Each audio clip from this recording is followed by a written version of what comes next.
Salam sejahtera dan salam hormat untuk semua kita punya penonton. Saya Azian Juliana, anak perempuan Eng Kicu.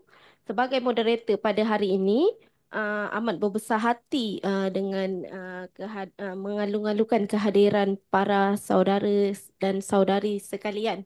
Okey, dan tak lupa juga kepada para sekretariat Suakam dan juga para sekretariat SBM serta jurubahasa kita dan juga untuk kita punya tajuk sesi buah bicara pada hari ini adalah kesamarataan gender dan kekurangan upaya lah. Dan ini juga anjuran Suruhanjaya Hak Asasi Manusia Malaysia dan bersama Pertubuhan Orang Cacat Penglihatan yang dikenali sebagai Society of the Blind in Malaysia lah, yang dikenali sebagai SBM. Kita juga berterima kasih atas kerjasama yang telah kita jalankan pada hari inilah. Okey, untuk hari ini kita menjemput panel yang cukup istimewa dan berpengetahuan dalam berkongsi pandangan dan pengalaman beliau lah. Saya memperkenalkan panel kita pada hari ini adalah Cik Adura Husna binti Farouk Izwan, merupakan pakar ekonomi kanan dalam agensi swasta. Mungkin saya boleh teruskan kepada Cik Adura untuk memperkenalkan diri Cik Adura dengan lebih lanjut lah, dari mana Cik Adura berasal, dari segi latar belakang pendidikan dan juga pengalaman-pengalaman yang Cik Adura sendiri pernah alami lah. Terima kasih. Baik, terima kasih Cik Azian. Pertama sekali, saya berterima kasih kepada pihak bagi menjadi seorang panelis pada hari ini.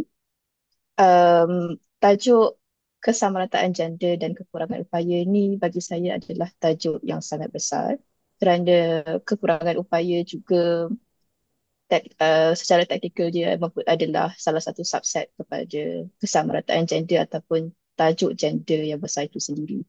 Jadi apabila um, jika saya ingin memperkenalkan diri saya, nama saya Adura.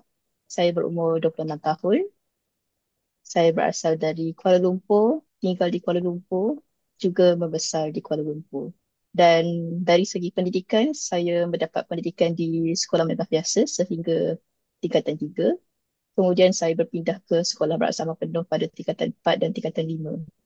Jadi saya mempunyai ijazah sarjana, seijazah sarjana muda dalam bidang ekonomi dari Universiti Islam Antarabangsa Malaysia. Saya juga mempunyai ijazah sarjana ekonomi juga dari Universiti Putra Malaysia. Dan dari segi latar belakang pekerjaan, saya rasa macam agak panjang lah jika saya ingin bercerita secara secara detail tentang hal itu. Namun pada waktu ini saya bekerja sebagai seorang senior economist cum partnership executive, atau secara dalam bahasa mudahnya adalah sebagai seorang konsultan. Konsultan lebih kepada dalam bidang pendigitalan halal antara negara-negara, antara bisnes dan negara, antara pihak industri dan macam-macam lah berkaitan itu. Jadi saya serve ataupun saya berkhidmat secara penuh bagi satu department ataupun spesifik hal yang melibatkan program reverse linkage bersama Islamic Development Bank. Jadi projek kami adalah untuk fokuskan kepada pembangunan pembangunan ekonomi negara-negara OIC, member countries di Organisation of Islamic Cooperation seperti Malaysia, Indonesia. Projek kami juga projek kami baru-baru ini juga akan launch di beberapa negara seperti sebab saya rasa macam agak banyak. Jadi kami baru saja launch di Fiji. Kami ada beberapa projek untuk penghabisan di Uganda sebagainya dan seperti itulah. Jadi saya rasa itu saja dari segi sedikit sebanyak latar belakang saya. Okay, terima kasih Cik Adura. Sangat menarik sekali ya, walaupun Cik Adura sangat apa orang kata remaja lagi, muda, tapi pengalaman tu Cik Adura mendapat lebih banyak lah daripada berkongsi dengan pada negara-negara lain Hmm. kan. Uh, oleh itu jadi apa yang mendorong saudari untuk menceburi bidang advokasi dan kerja komuniti macam ni lah. Okey, baik. Pengalaman saya sebagai orang kurang upaya agak berbeza. Mungkin sama dari segi satu tahap tetapi agak berbeza dari kebanyakan orang yang kita jumpa, di mana saya menjadi orang kurang upaya pada umur 18 tahun, iaitu apabila saya mengalami kesan-kesan seperti stroke, di mana saya lumpuh di sebelah kiri sepenuhnya. Saya masih lumpuh sebelah kiri, by the way. Jadi lumpuh sebelah kiri adalah um, kesan-kesan fizikal, tetapi saya juga mempunyai kesan-kesan lain seperti pendengaran, penglihatan, sedikit sebanyak dari segi apa namanya, dari segi mental models dan sebagainya lah. Tapi apa yang menyebabkan saya rasa seperti saya perlu menaikkan suara-suara, bermula dengan suara saya dan bermula dengan suara-suara orang lain adalah dengan apabila saya rasa terdapat sedikit gap. Maksudnya ada kekangan dari segi apa yang saya lalui sebagai orang upaya yang baru dan apa yang sedia ada dari segi sumber-sumber um, bagi menangani ataupun berpengalaman untuk orang-orang kurang upaya yang telah lama seperti yang telah lahir, yang daripada lahir terutamanya. Jadi apabila saya melihat dari segi gap itu daripada seorang yang sangat aktif sebagai pemain bola keranjang, sebagai seorang institusi ke universiti. Jadi bagi saya itu adalah satu kekangan di mana saya rasa mempunyai tanggungjawab untuk address dan juga untuk selesaikan. Bagi saya, semua orang akan jadi orang kurang upaya, sama ada dari lahir, sama ada disebabkan hal-hal kemalangan, disebabkan kecederaan secara tiba-tiba ataupun disebabkan usia. Jadi everyone will be disabled in some way. Dan kekangan itu sebagai seorang researcher, sebagai seorang penyelidik, saya nampak kekangan itu adalah sesuatu yang saya rasa macam, okay, saya kena selesaikan perkara ini. Bagaimana pula sokongan daripada keluarga sendiri dan juga orang sekitar yang memberi semangat kepada uh, Cik Adura ke, atau ada tak Cik Adura mengalami sedikit rasa macam diskriminasi di mana-mana? Okay, baik. Saya ada beberapa respon terhadap soalan dan juga statement persoalan Cik Azian tadi. Pertama, apabila kita bercerita mengenai orang bukan kurang upaya, kita tidak mengatakan mereka adalah orang normal sebab orang normal ni, orang kurang upaya kan normal juga. Jadi jika mereka menjadi seorang kurang upaya daripada lahir ataupun secara ni, itu adalah normal. Jadi kita panggil mereka sebagai able-bodied people dalam bahasa Inggeris ataupun orang bukan kurang upaya. Jadi itu lebih di mana kita menyamaratakan standard apakah itu normal ataupun apakah itu definisi normal dari segi untuk menceritakan bagaimana saya menelusuri hal-hal berkaitan menjadi seorang kurang upaya yang baru. Itu kurang manis untuk dibentang pada hari ini. Tetapi apa yang saya boleh katakan adalah apabila kita bercakap mengenai pengalaman ataupun diskriminasi, kebanyakannya wujud disebabkan stigma masyarakat terhadap apakah itu normal, terhadap apakah itu kurang upaya. Maksudnya kita dah awal-awal kita dah ada stereotip, awal-awal kita dah ada pandangan pengalaman seperti Cik Azan katakan tadi lah, di mana orang yang melalui dan orang yang melihat dari luar, dari orang yang melalui itu adalah berbeza. Salah saya bagi contoh salah satunya dari segi apakah itu stigma-stigma terhadap orang kurang upaya juga termasuk mengangkat cerita-cerita orang kurang upaya sebagai istimewa ataupun sebagai sesuatu yang berinspirasi, di mana kita panggil itu sebagai inspiration point kerana benda itu sebenarnya normal. Faham tak? Apakah apakah yang kami lalui itu adalah sesuatu perkara yang seharusnya dinormalisasikan. Tetapi jika kita terus dan berterusan mengangkat cerita-cerita pengalaman-pengalaman seperti ini sebagai sesuatu yang istimewa, kita seperti menganjakkan pengalaman-pengalaman orang kurang upaya sebagai sesuatu yang berbeza dan perbezaan. Ya betul, memang saya menghadapi banyak diskriminasi bukan setakat daripada keluarga saya, bermula daripada apa namanya mendaftar sebagai seorang OKU pun, ya Allah, banyak sangat perkara yang saya perlu lalui. Dan saya faham, saya tahu kebanyakan orang yang menjadi orang kurang upaya akan menghadapi perkara-perkara inilah. Jadi dia bermula daripada pendaftaran dan saya pasti akan berakhir sehingga kami ditempatkan di liang lahat nanti. Sokongan keluarga itu adalah sangat penting. Namun, sokongan keluarga berbeza dengan pengalaman yang dihadapi ataupun dilalui oleh orang kurang upaya itu sendiri. Sebab itu, dalam terma orang kurang upaya, dalam terma-terma yang kita ada dalam orang kurang upaya adalah care partner, maksudnya uh, partner maksudnya kita punya keluarga yang membantu kita dan kita ada disabled person, kita ada orang kurang upaya itu sendiri.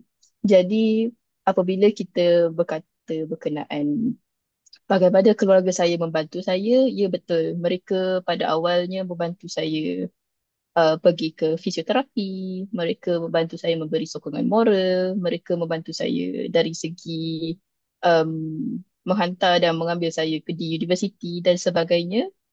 Namun apa yang perlu dilalui, pengalaman saya kebanyakannya adalah Okey, mungkin sekarang ni boleh kita melihat kepada isu lebih umum. Uh, pada pandangan Puan, Cik Adurat, adakah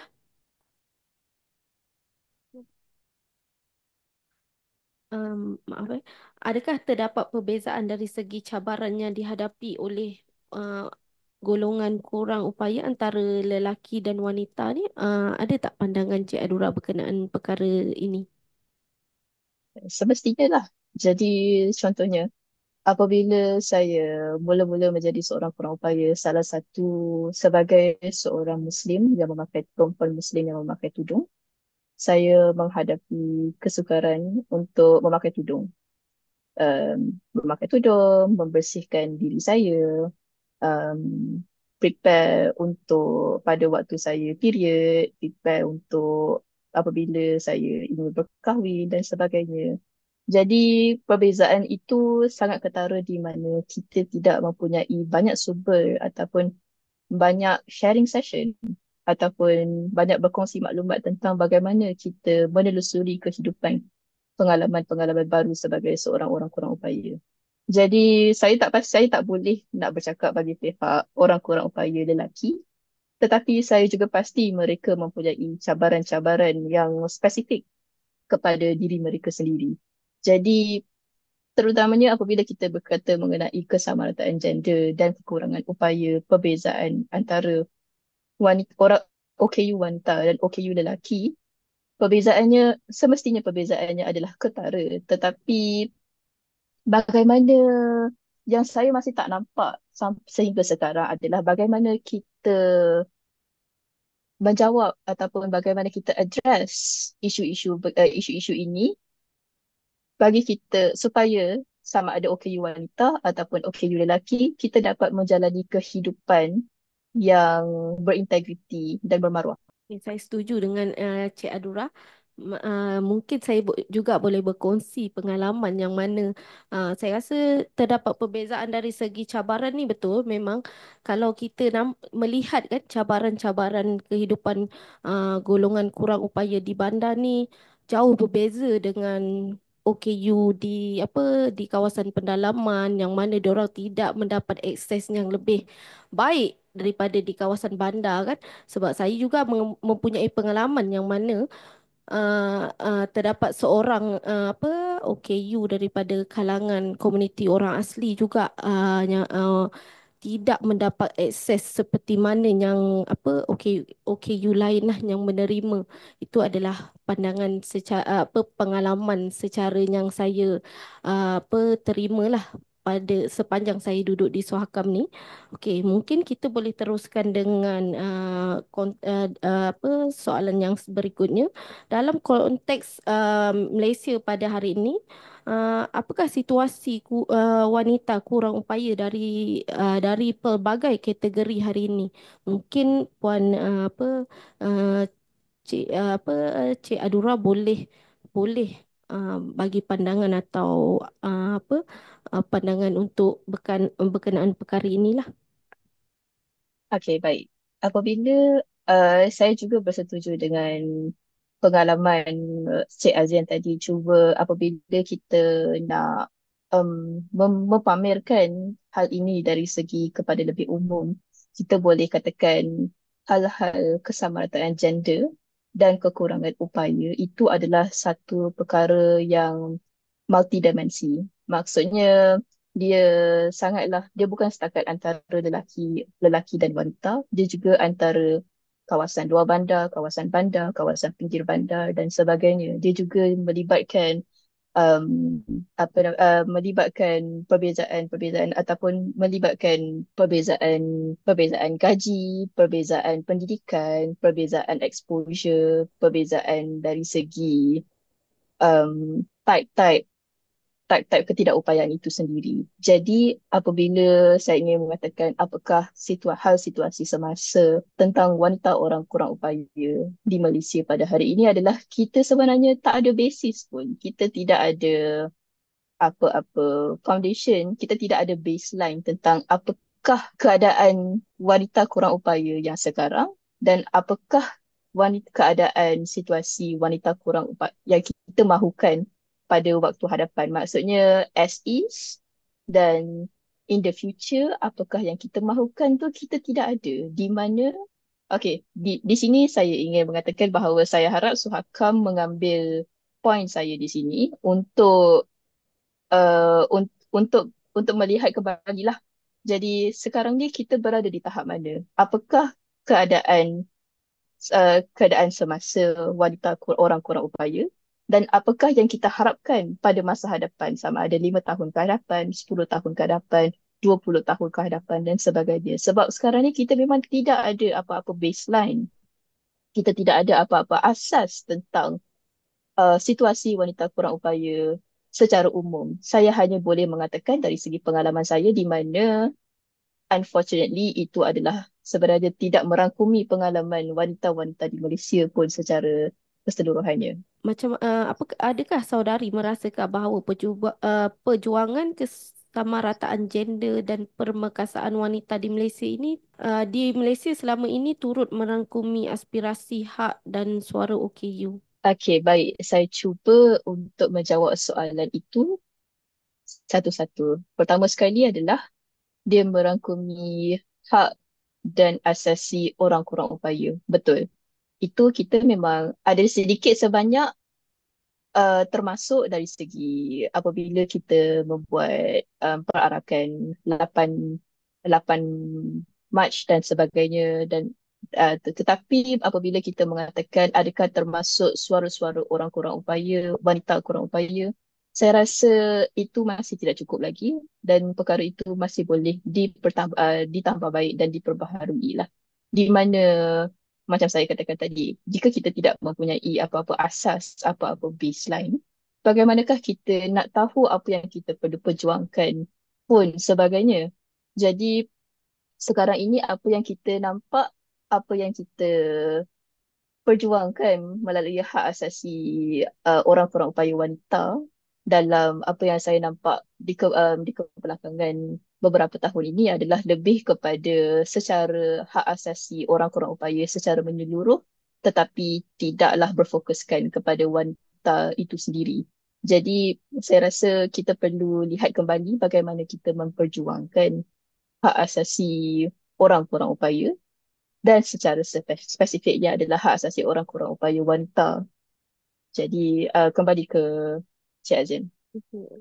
Saya pun setuju sebenarnya dengan apa poin Cik Adura, yang mana kalau kita hanya fokus secara menyeluruh, dia tidak apa melibatkan wanita OKU tu sendiri, agak sukarlah untuk kita membicarakan berkenaan berkenaan ini dengan lebih lanjut sebenarnya. Tapi untuk itu Puan, mungkin dengan baru-baru ini kita melihat pelantikan dua orang senator mewakili OKU dalam kalangan wanita. Adakah Puan rasa mencerminkan keterangkuman penuh dalam agenda kesamarataan gender ni? Ke mungkin Puan boleh jelaskanlah dengan lebih lanjut berkenaan ini? Baik, yang ini saya rasa jika saya memberi pendapat saya secara menyeluruh, ia semestinya satu pendapat yang kritikal. Tetapi mungkin dan akan dicabar oleh advokat ataupun ahli-ahli advokasi saya yang lain lah. Cuma bila saya mengatakan mengenai sesuatu pelantikan, sama ada pelantikan di industri ataupun pelantikan di kerajaan, ia haruslah bukan hanya berdasarkan seseorang itu adalah orang-orang pelopaya, apatah lagi seorang itu adalah seorang wanita. Tetapi ia adalah sesuatu yang lebih baik apabila sesuatu pelantikan itu juga dipersetujui ataupun dilantik secara berdemokrasi oleh masyarakat yang diwakilinya itu sendiri. Contohnya apabila kita mengatakan mengenai senator yang telah dilantik ini, adakah kami sebagai masyarakat yang diwakili oleh senator-senator ini bersetuju ataupun adakah mereka membawa suara-suara kami ke parlimen, suara-suara kami ke Dewan Rakyat, Dewan Negara dan sebagainya. Dan itu adalah satu mekanisme yang kita perlu lihat kembali. Bagaimanakah kita mengetengahkan seseorang advokat ataupun ahli advokasi supaya mereka kembali kepada berkhidmat kepada masyarakat yang mereka mewakili. Jadi dari segi itu governance adalah sesuatu yang saya banyak hal-hal yang saya memberi komen lah berkenaan itu. Dia kembali ke Cik Azian. Okey. Untuk itu kita sekarang membincangkan tentang sokongan. Mungkin Puan boleh jelaskan berkenaan peranan yang perlu dimainkan oleh wanita kurang upaya dalam gerakan advokasi OKU di Malaysia ni. Macam mana tu Puan? Okey, baik. Pertama sekali, menjadi wanita itu sukar. Kita membina, kita menjaga, kita membantu, kita mendengar, kita melihat, kita memberi sokongan, apatah lagi apabila kita adalah seorang orang kurang upaya wanita kan. Jadi menjadi wanita itu adalah sukar. Jika kita ingin menambah peranan sebagai seorang wanita, apatah lagi wanita kurang upaya dalam gerakan advokasi kurang upaya di Malaysia, saya rasa, saya rasa membenarkan lah. Jadi, apakah peranan-peranan yang boleh kami lakukan yang tidak menambah beban kepada kami? Pertama sekali, saya rasa adalah menulis, menyuarakan pendapat, berkongsi pengalaman. Maksudnya, setiap wanita itu, sama ada kurang upaya ataupun tidak, sama ada mereka sendiri adalah orang wanita kurang upaya, sama ada mereka menjaga orang kurang upaya seperti ibu bapa, seperti suami, seperti anak-anak, dan sebagainya orang-orang lain sebagai dari kapasiti sebagai care partner ataupun carer. Pengalaman itu adalah ilmu sendiri. Jadi menulis, mendokumentasikan pengalaman-pengalaman ini bagi saya adalah satu peranan yang walaupun agak sukar dan cukup besar, tetapi sesuatu yang kita boleh lakukan lah dan alongside beban-beban yang kita hadapi seperti menjaga masyarakat dan membina masyarakat itu sendiri. Itu jawapan saya kepada Cik Azan. Okey, sebab saya tertinggal satu soalan sebenarnya sebelum berkenaan Hmm, soalan. tak apa, tak apa. Mungkin dari segi dasar kan kalau kita tengok kita ada satu dasar berkenaan pada pendapat Puan kan adakah dasar ni cukup inklusif terhadap pelbagai identiti gender dalam komuniti OKU tu sendiri. Uh, Okey, baik. Menjawab kepada persoalan Cik Azan. Dasar saya perbetulkan sedikit ya. Dia adalah Akta OKU 2008 bukanlah sesuatu dasar ataupun polisi, tapi merupakan akta yang sebenarnya adalah telah termaktub dan mempunyai uh, uh, uh, kesan-kesan implementasi lah. So jadi salah satu bylaws. Jadi adakah dasar-dasar ini mencukupi? Semestinya tidak. Jadi bagi pihak Suhakam, saya memberi cadangan lagi sekali di mana kami sedang dan telah push dasar untuk Akta OKU 2008 ini dikembali, supaya lebih sesuai dengan peredaran zaman dan juga penambahan kategori-kategori OKU ataupun penambahan kesusahan-kesusahan yang hadapi diskriminasi-diskriminasi yang dihadapi oleh orang kurang upaya pada masa ini. Jadi semestinya ia sangatlah tidak mencukupi. Jika ia mencukupi, kita akan tidaklah beradvokasi seperti uh, yang kita sedang beradvokasi sekarang. Jadi itu bagi pihak Suhakam untuk lihat kembali lah. Terima kasih Puan. Cuma untuk saudara-saudari sekalian peserta yang ada di online mungkin ada persoalan ke untuk Cik Adura nanti mungkin kita akan ada sesi soal jawab lah bersama Cik Adura selepas kita rehat nanti. Mungkin saya boleh teruskan. Terima kasih Cik Adura atas jawapannya diberikan. Saya juga sangat bersetuju sebenarnya. Ada akta-akta ni kita perlu menambah baiklah dari masa ke semasa sebenarnya mengikut peredaran masa yang terkini lah. Apakah kekangan yang paling ketara dalam usaha untuk menggembeling dan mengarus perdanakan kepimpinan wanita kurang upaya di negara kita ni? Apa pendapat Puan berkenaan perkara ni sebenarnya? Hmm, Sekejap eh. Okey, jadi nak bercakap mengenai hal-hal wanita pun dah susah. Apatah lagi kita ingin berdiskusi mengenai hal-hal wanita orang kurang upaya. Jadi, jika tadi soalan Cik adalah usaha-usaha untuk menggembleng kepimpinan wanita orang kurang upaya, betul? Betul. Pertama sekali, kita perlu acknowledge bahawa wanita ini adalah dynamic. Kita tidak seharusnya meletakkan apa-apa peranan spesifik bagi apa-apa gender sekalipun. Lelaki perlu buat ini, perempuan perlu buat ini dan sebagainya.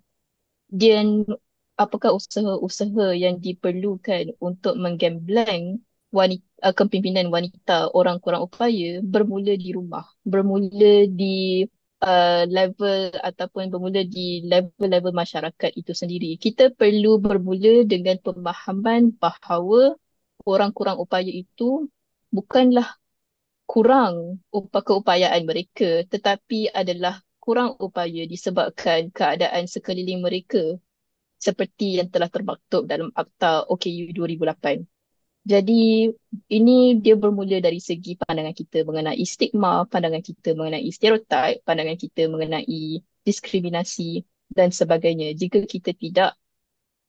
Uh, jika kita tidak address perkara ini pada awal, apa dasar-dasar, apa akta-akta kita pun hanyalah akan menjadi satu smoke screen, hanyalah akan jadi satu selaput bagi kita mengurangkan bau-bau busuk daripada perkara-perkara yang kita sebenarnya patut address daripada awal. Jadi itu respon saya dan itu adalah sesuatu perkara yang saya percayalah daripada dulu. Di mana jika kita tidak terus address perkara ini daripada awal, apa yang kita buat pun hanyalah akan menjadi satu smoke screen pada masa depan. Betul Puan. Memang uh, setiap berkenaan sesuatu isu kita perlu bermula daripada awal lah sebenarnya. Okey. Hmm. Untuk itu, mungkin kita boleh teruskan lagi. Dalam bidang pekerjaan pula, apakah cabaran yang paling besar dihadapi oleh wanita OKU dalam mendapatkan peluang pekerjaan yang setara dengan rakan yang bukan OKU? Pandangan Puan berkenaan perkara ni? Okey, baik. Pertama sekali, saya ingin mengatakan bahawa saya datang dari point of privilege. Maksudnya saya privilege bukan dari segi keluarga. Saya juga datang dari keluarga B40, tetapi saya mendapat peluang menyambung pendidikan ke peringkat ijazah sarjana muda, kemudian kepada peringkat ijazah sarjana. Jadi apabila kita mengatakan tentang peluang pekerjaan, pada awalnya saya ingin kita nak address peluang pekerjaan bagi OKU itu sendirilah ya.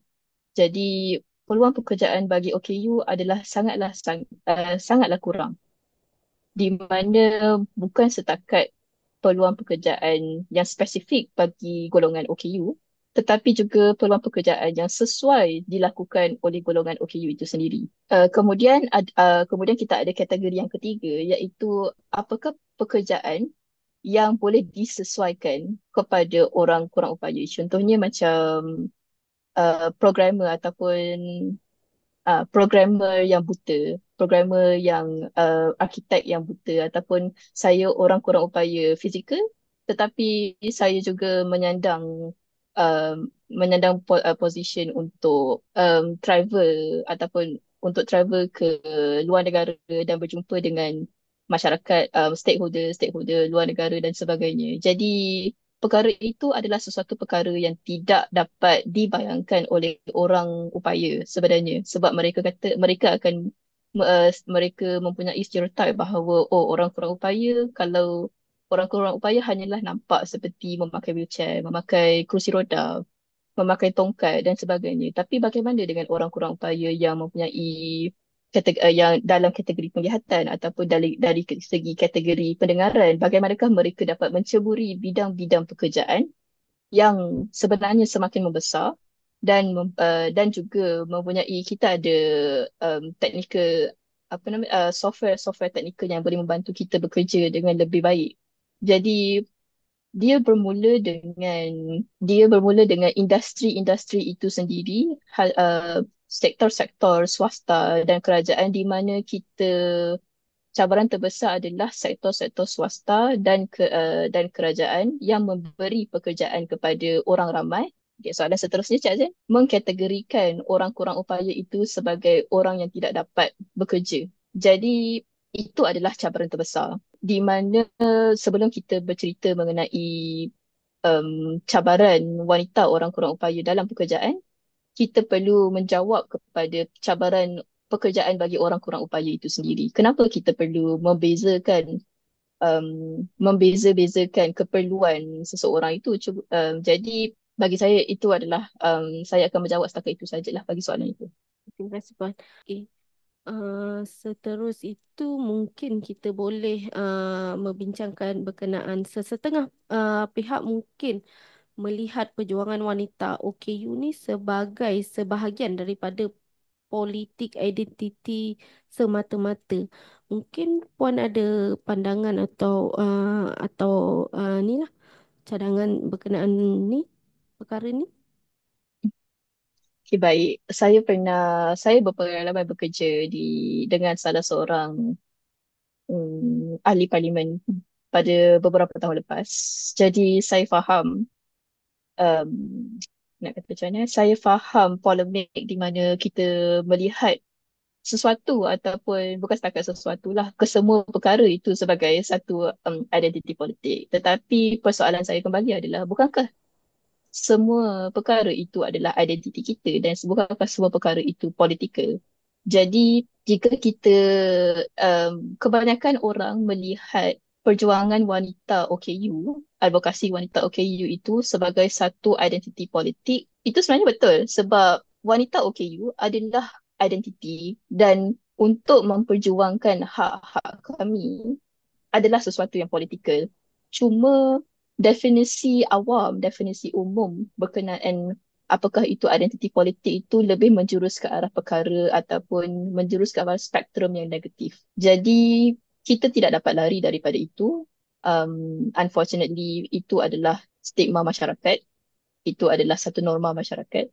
Tetapi perjuangan wanita OKU itu sememangnya adalah satu identiti dan sememangnya adalah satu politikal, sesuatu yang politikal. Jadi bagaimanakah kita ingin mencerminkan ataupun bagaimanakah kita ingin package perjuangan wanita OKU itu sebagai sesuatu yang sesuatu yang berpolitikal tetapi tidak menjurus kepada um, mana-mana parti politik. Itu masalahnya. Masalahnya adalah cabarannya adalah perjuangan wanita OKU itu sentiasa terikat dengan perjuangan parti politik, which is sebenarnya adalah sesuatu yang tidak sepatutnya berlaku sebab perjuangan wanita OKU adalah perjuangan untuk semua, tanpa mengira bangsa, tanpa mengira umur, tanpa mengira had gaji, tanpa mengira kawasan, tanpa mengira parti politik ataupun kefahaman politik. Kerana semua orang akan menjadi OKU. Jika contohnya saya pernah berkahwin dan saya pernah mengandung, di mana saya diberitahu bahawa risiko saya untuk mendapat kekurangan upaya selepas saya mengandung itu adalah lebih tinggi. Jadi semua orang akan menjadi orang kurang upaya, terutamanya lagi apatah lagi seorang wanita. Jadi perjuangan wanita OKU, advokasi wanita OKU adalah untuk semua wanita, tidak kira latar belakang politik dan pemahaman sebagainya. Itu jawapan saya. Okey, terima kasih Cik Adura. Kita pun apa dalam apa kita pun masa kita tinggal sejam lagi mungkin kita boleh teruskan un- untuk ini kita akan bincangkan berkenaan bukan mungkin dari segi cadangan lah apakah mekanisme sokongan yang perlu diwujudkan oleh kerajaan atau masyarakat sivil untuk memartabatkan hak serta permakasaan wanita OKU. Puan? Baik. Um, Soalan ini agak sukar kerana dia melibatkan struktur ataupun penstrukturan semula bagaimana kita melihat sesuatu advokasi ataupun sesuatu organisasi itu. Jadi jika kita ingin memartabatkan kepimpinan wanita OKU, berbalik kepada soalan Cik Azian yang awalnya itu tadi, kita perlu lakukan beberapa perkara. Kita perlukan satu struktur governance, bukan kerajaan, tetapi governance di mana kita boleh bukan sahaja membina dan mencari wanita-wanita wanita-wanita OKU yang berkeupayaan untuk menjadi pemimpin ataupun memimpin, tetapi kita juga perlukan satu struktur di mana ia membantu mereka untuk kehadapan. Contohnya, jika mereka melalui program-program seperti ini, apakah yang akan jadi apakah yang boleh mereka lakukan? Mereka boleh lakukan memasuki perniagaan, mereka boleh mempunyai jalan yang terus ke dalam Suruhanjaya. Contohnya, mereka boleh terus memasuki dari segi berkhidmat kepada masyarakat.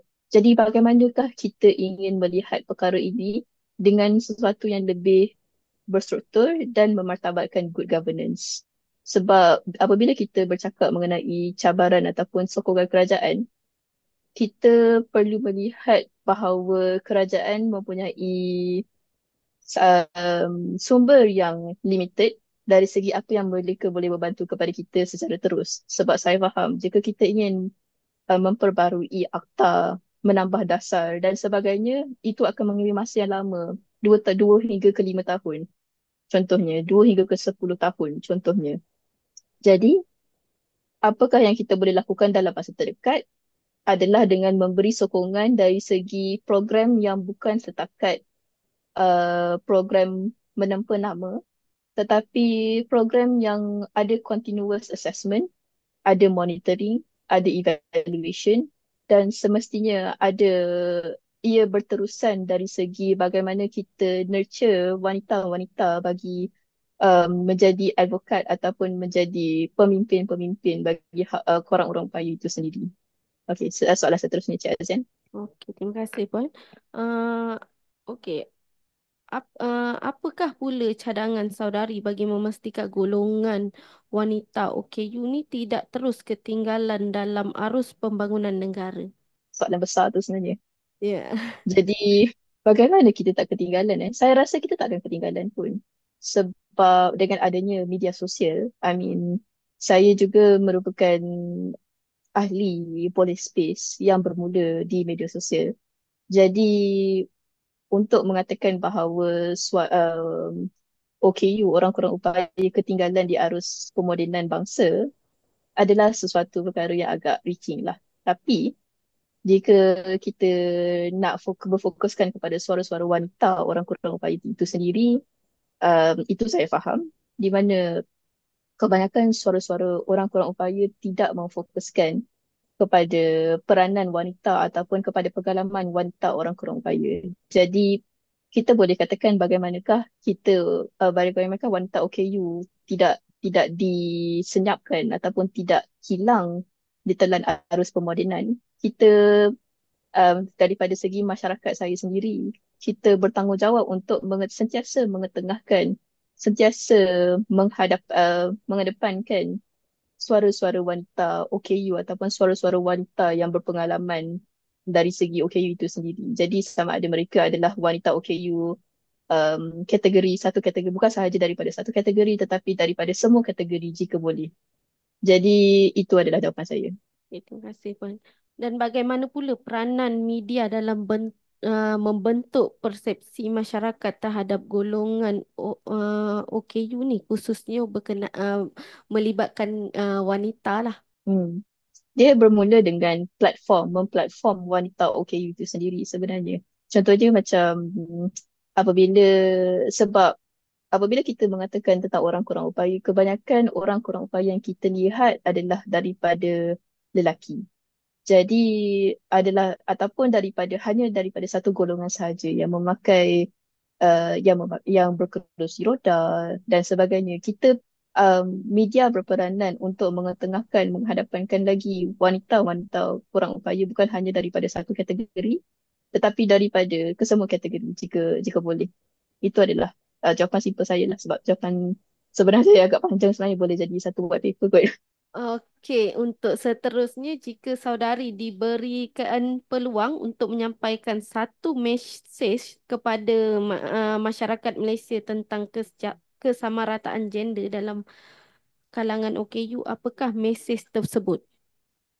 Okey, baik. Mesej saya adalah nothing about us without us. Maksudnya apa-apa pun tentang kami, janganlah tanpa kami. Peserta-peserta kalau ada persoalan untuk Cik Adura boleh chat di ni Zoom kita, nanti kita akan ada sesi soal jawab. Okey, apa pula harapan saudari terhadap masa depan OKU dalam konteks kesamarataan gender? Saya harap kita pihak-pihak pihak-pihak penguasa mempunyai lebih banyak lebih banyak usaha untuk melibatkan wanita-wanita orang kurang upaya, melibatkan wanita-wanita orang kurang upaya dari pelbagai kategori bagi dalam sesi libat urus antara pelbagai pihak lah.